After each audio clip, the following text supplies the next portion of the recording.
আসসালামু আলাইকুম গাইস, আজকে আমি মিষ্টি আলুর খাট্টার রেসিপিটি আপনাদের সাথে শেয়ার করব।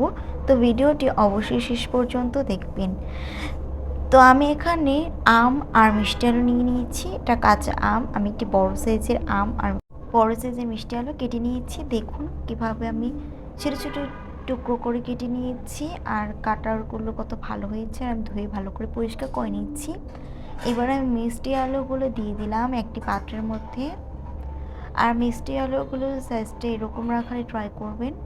তারপর আমি এখানে কাঁচা আমটা দিয়ে দিচ্ছি, আর এটা মূল উপকরণই মিষ্টি আলু। এরপর আমি এখানে টমেটো দিয়ে দিলাম। টমেটোগুলোকে আমি ভালো করে কেটে নিয়েছি সাইজ করে। এবার আমি পেঁয়াজ কুচি দিয়ে দিলাম আর কাঁচামরিচ দিয়ে দিলাম। কাঁচামরিচগুলোকে মাঝখান দিয়ে কেটে নিয়েছি। 1 চামচ মরিচের গুঁড়ো দিয়ে দিলাম, 1 চামচ হলুদের গুঁড়ো দিয়ে দিলাম, আর স্বাদ মতো একটু লবণ দিয়ে দিলাম। তারপর আমি পরিমাণ মতো সামান্য পানি দিয়ে দিলাম। আর পানির পরিমাণটা একটু বেশি দিতে হবে, কেননা এটা যেহেতু একটু খাট্টা হবে, তার জন্য পানিটা বেশি দিতে হবে, ঝোল ঝোল রাখতে হবে। এরপর আমি এখানে আদা রসুন বাটা দিয়ে দিলাম 1 চামচের মতো। এরপর আমি ভালো করে সবগুলো উপকরণগুলো চুলোর মধ্যে বসিয়ে দিলাম, আর একটু পর পর এইভাবে নেড়ে দিচ্ছি যেন মিষ্টি আলু আর আমটা ভালো করে সিদ্ধ হয়ে যায়। এরপর আমি এখানে ভালো করে মিষ্টি আলুর আমগুলোকে গেলে দিচ্ছি। ভালো করে গলে নিতে হবে। এই তো দেখুন আমি ভালো করে গলে নিয়েছি। এবার আমি চামচ দিয়ে আবারও মিক্স করে নিচ্ছি। আর এখন একটু সময় ধরে রান্না করে নিতে হবে, যেন আরও ভালো করে রান্নার সবগুলো উপকরণ একসাথে মিক্স হয়ে যায়।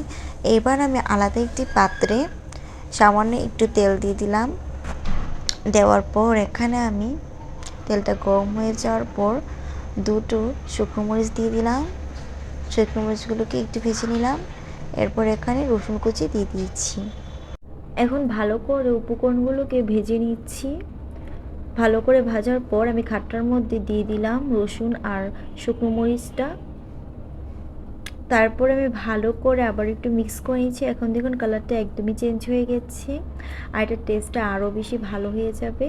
আর লাস্ট পর্যায়ে আমি এখানে ধনেপাতা কুচি দিয়ে দিয়েছি, সামান্য পরিমাণ দিয়ে দিয়েছি।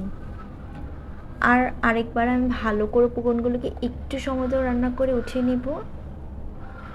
আর কিছুক্ষণ রান্না করার পরেই তো কমপ্লিট হয়ে গেছে। আর দেখুন কতটা ইয়াম্মি লাগছে। আপনার সবাই ট্রাই করুন। ভালো থাকবেন। আল্লাহ হাফেজ।